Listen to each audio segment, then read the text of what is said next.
Saudara-saudariku yang dikasihi Tuhan,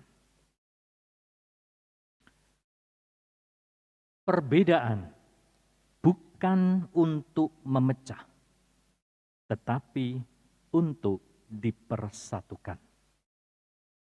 Saudara-saudariku, Rasul Paulus mempunyai pengalaman yang kurang baik terhadap jemaat di Korintus. Korintus adalah sebuah kota internasional, di mana semua orang dari berbagai macam suku ada di kota Korintus. Mungkin kita bisa punya gambaran seperti Jakarta. Orang dari berbagai daerah ada di kota ini. Akan tetapi, jemaat di Korintus seringkali pecah. Sering berselisih. Sehingga Paulus mengingatkan bahwa kita adalah satu tubuh dengan Yesus sebagai kepalanya. Saudara-saudariku yang dikasihi Tuhan, seringkali kita memahami kesatuan itu sebagai yang tunggal. Kita memahami kesatuan itu bahwa semuanya harus satu, harus seragam. Tidak boleh ada yang berbeda. Itulah yang secara tidak sadar ada dalam diri kita. Kalau ada yang berbeda, langsung kita katakan kita tidak satu. Jadi kita punya konsep satu itu adalah kalau seragam.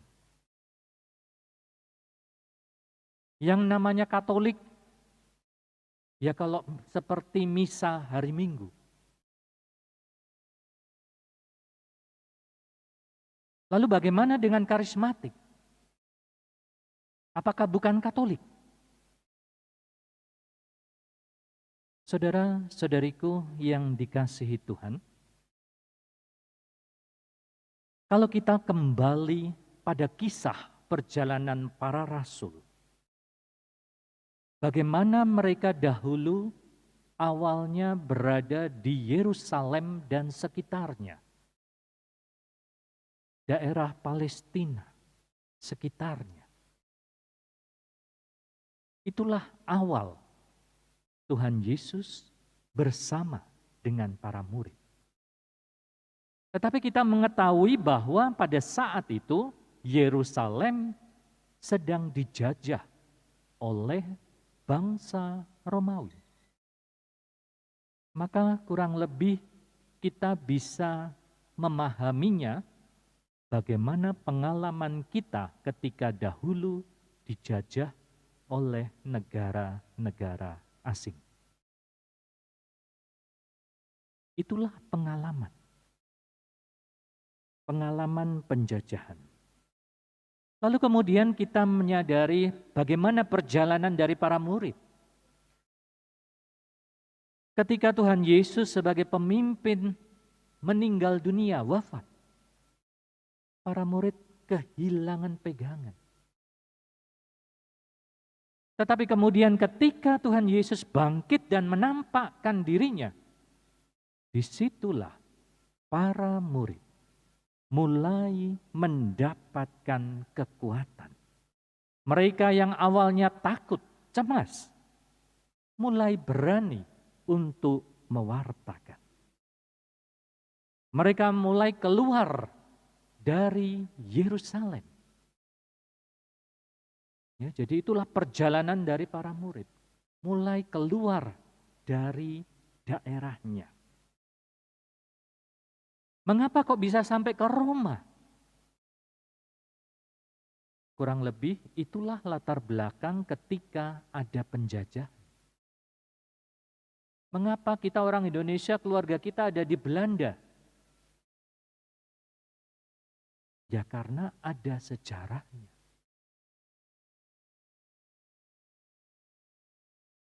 Itulah pengalaman mengapa para murid akhirnya keluar dari Yerusalem, lalu kemudian mereka berada di Roma. Tetapi bukan berarti bahwa mereka enak-enak di sana. Mereka juga mengalami situasi saat itu kerajaan Romawi, ya, jadi bukan Romanya, kerajaan Romawi belum Katolik. Sehingga para murid masih mengalami siksaan, masih mengalami penderitaan di zaman itu. Tetapi mereka tidak takut. Mereka terus mewartakan sabda Tuhan, mereka mewartakan Injil, mewartakan kabar sukacita. Pergilah ke seluruh dunia, wartakanlah Injil, baptislah mereka. Dan itulah yang dibuat oleh para rasul. Sehingga akhirnya kekristenan ada di beberapa tempat sudah keluar dari Yerusalem. Berkembang. Ada yang ke Antioquia, daerah Syria. Dan di situ para rasul harus berhadapan dengan orang-orang yang berbahasa Arab. Ada yang ke Alexandria, bahasanya Koptik, Mesir. Ada yang ke Roma, bahasanya Latin. Kurang lebih itulah gereja Katolik mengalami berbagai macam perjumpaan dengan budaya-budaya, dengan bahasa-bahasa. Sudah ada perbedaan-perbedaan, tetapi tetap satu. Lalu kemudian ketika kekaisaran Romawi dibagi dua, mulailah kekuasaan Romawi, kita bisa melihatnya bagian barat itu Roma, kota Roma, lalu kemudian bagian timurnya cukup banyak. Ya, mulai tadi itu semua adalah bagian-bagian timur. Antioquia, Mesir, ya, Alexandria itu daerah-daerah timurnya. Konstantinopel, ya, jadi itu bagian-bagian wilayah timurnya. Ya, jadi kalau kita lihat di peta, maka itu ada pembagian kerajaan Romawinya dibagi dua, wilayah barat dan wilayah timur. Sehingga ketika di abad keempat, muncullah berbagai macam ritus. Karena ada begitu banyak bahasa, maka cara beribadatnya juga berbeda. Yang Latin, Roma, pakai ritus Latin. Yang bagian timur, beda-beda. Ada yang Bizantium, ada yang Koptik, ada yang Armenia, ada yang Kaldea, Antioquia.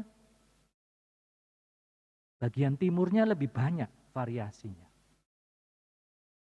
Tetapi kendati berbeda-beda cara beribadat, namun gereja Yesus tetap satu, kudus, Katolik, apostolik. Itu artinya gereja yang satu. Lalu mengapa kita di Indonesia hanya mengenal ritus Latin? Karena orang atau misionaris yang datang ke Indonesia berasal dari negara-negara yang menggunakan ritus Latin. Itu saja jawabannya. Ya, sehingga kita hanya mengenal gereja Katolik ritus Latin. Padahal ada yang ritus-ritus timur. Nah, saudara-saudariku yang dikasihi Tuhan, Gereja Katolik terus berkembang, tetapi juga mengalami kelesuan. Ya, jadi berkembang, keluar banyak negara-negara menjadi Kristen, Katolik, ya. Tetapi kemudian ada mulai masa-masa turun. Ada kelesuan.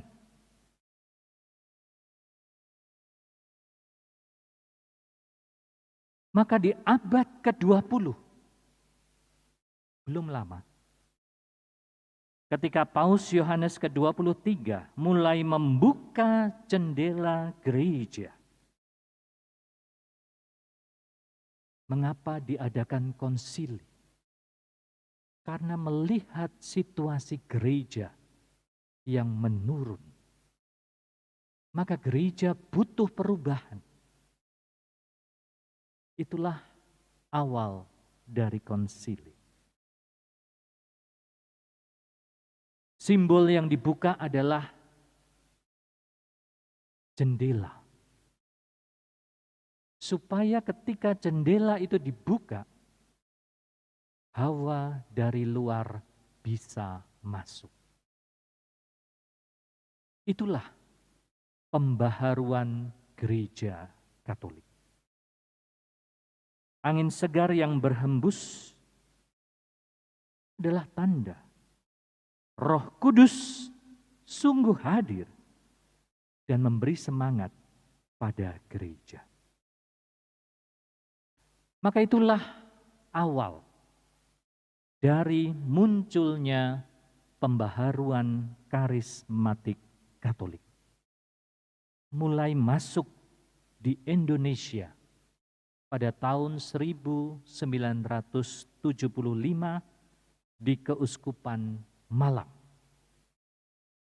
dipelopori oleh Romo Yohanes Indra Kusuma. Dan tahun 1976 di Jakarta dengan Romo Sugiri Yesuit.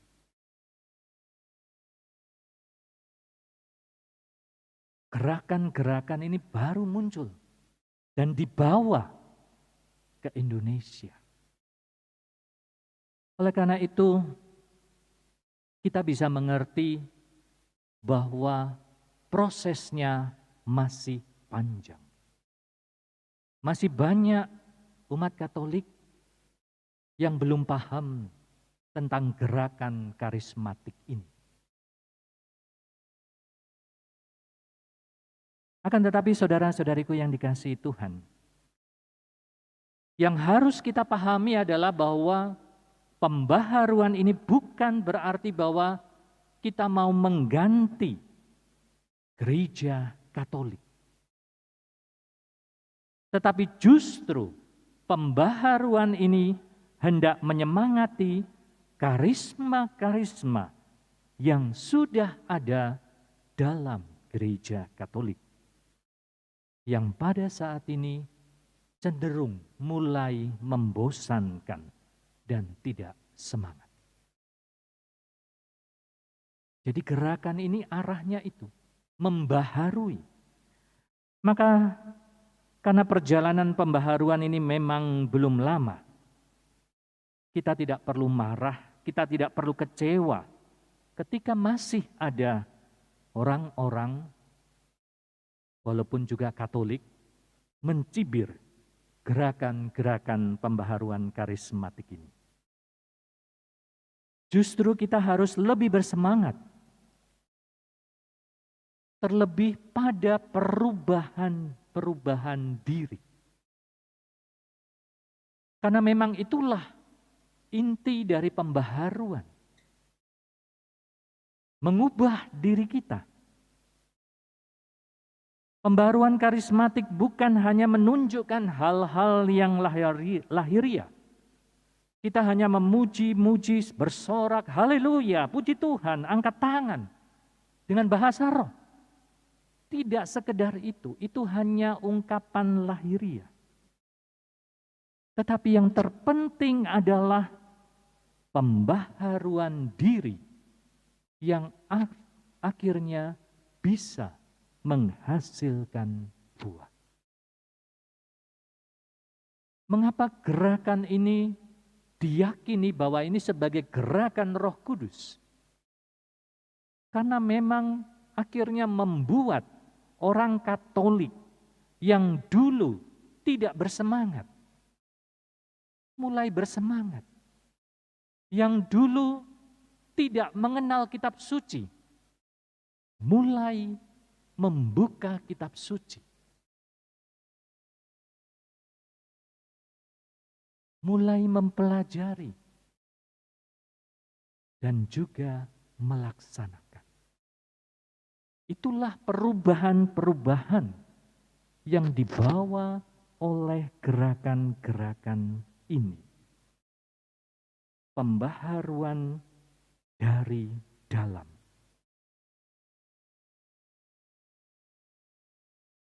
Perubahan untuk menjadi murid Yesus yang lebih sejati. Menjadi pribadi yang lebih dewasa di dalam iman. Dan juga berani untuk mengembangkan karisma-karisma, anugerah-anugerah yang Tuhan berikan kepada kita. Maka muncul orang-orang, saya mau melayani, saya mau memuji Tuhan. Yang lain, saya mau mengajar. Yang lain lagi, saya mau berdoa. Lalu yang lain saya dukung dengan finansial. Maka inilah sebenarnya gereja yang satu, kudus, Katolik, dan apostolik.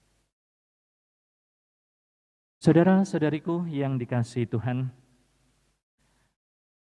gerakan karismatik Katolik memang tidak boleh bergerak secara liar. Oleh karena itu, Vatikan senantiasa mendampingi gerakan karismatik ini dalam sebuah kelompok atau wadah International Catholic Charismatic Renewal Services. Lalu di Indonesia ada BPN PKKI, Badan Pelayanan Nasional Pembaharuan Karismatik Katolik Indonesia. Secara nasional ada lembaganya. Lalu di level keuskupan juga ada lembaganya BPK, PKK, KAJ untuk level keuskupan. Artinya supaya gerakan-gerakan ini tidak salah arah, tetapi terus didampingi, dibimbing, supaya karya Roh Kudus sungguh-sungguh berbuah. Oleh karena itu, saudara-saudariku yang dikasihi Tuhan, mari kita terus memohon kepada Allah Roh Kudus, pertama-tama untuk pembaharuan hati kita, supaya kita juga bisa mengajak umat yang lain untuk lebih bersemangat di dalam kehidupan beriman.